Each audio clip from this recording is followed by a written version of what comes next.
지행과 횡료주기에 관계하면 생각나는 식이 있으신가요?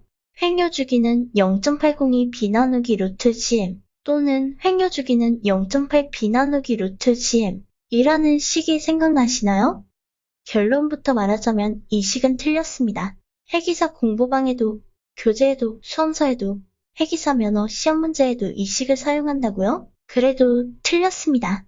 왜 틀렸냐고요? 이 식이 틀렸다는 걸 직관적으로 알 수 있는 반례를 하나만 들어보겠습니다. 2배의 무게는 없는 판을 덧대어 선폭을 2배로 만들어보죠.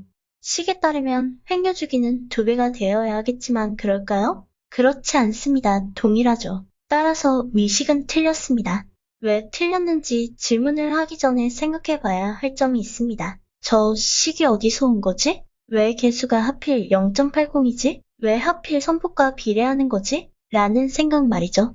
지행과 횡료주기와의 관계에 대한 식은 여러분이 알고 있던 식이 아니라 위의 식입니다. 여기서 K는 횡완동 반경입니다. 물리학 쪽에서 회전 반경 또는 관성 반지름이라 불리는 용어와 동일한 용어입니다.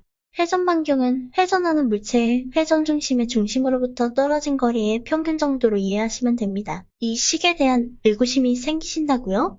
이 식은 국제해사기구 비손상보관성 규칙 IS 코드 해양수산부 선박보관성 기준에서 찾을 수 있는 식입니다. 여러분이 공부하셨던 교재, 참고서적 등의 저자와 비교하면 더 권위가 있고 신뢰할 수 있을 것입니다. 이 식은 각종 연구 논문에서 유도하는 방법을 찾을 수 있으며 감세비가 이를 때, 즉 외력이 없을 때 횡료주기를 계산한 것이니 더 자세한 정보를 알고 싶으시면 연구 논문들을 참고하시기 바랍니다.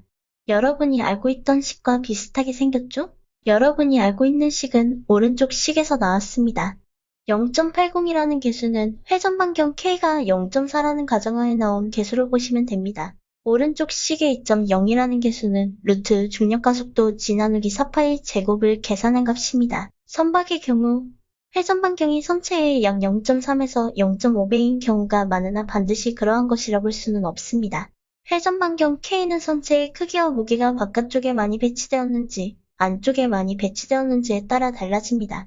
같은 배, 같은 gm의 선박이라 할지라도 무게중심에 가까운 곳에 많은 무게가 실리면 횡료주기가 줄고 무게중심에 먼 곳에 많은 무게가 실리면 횡료주기가 늘어나게 됩니다. 군함이나 여객선같이 선체 내의 무게의 변화가 비교적 적은 선박 같은 경우 회전 반경은 크게 차이가 없겠지만 화물선 같은 경우 화물이 실렸는지의 여부에 따라 그 차이나 꽤 클 수 있습니다. 화물을 실은 선박은 선박 평형수를 빼기 때문에 무게중심 부근의 무게가 몰려있어 회전 반경이 작아지고 공선 상태의 선박은 선박 평형수를 채워두기 때문에 무게중심 바깥쪽의 무게가 몰려있어 회전 반경이 커집니다. 같은 선박, 같은 gm이라 할지라도 공선 상태의 선박이 횡료주기가 길어진다는 뜻이죠. 그렇다면 왜 회전 반경 K가 선폭의 0.4배라는 가정하에 만들어진 식이 각종 교재, 수험서 등에 나타나게 되었고 이 식이 어떠한 법칙인 양 퍼지게 된 것일까요? 해운 쪽 학계에서는 흔히 일어나는 일이지만 관련된 연구 결과를 무비판적으로 수용하여 각종 교재에 자기 복제하고 있기 때문입니다. 다음은 2008의 크리거와 클루베의 연구 논문의 일부입니다.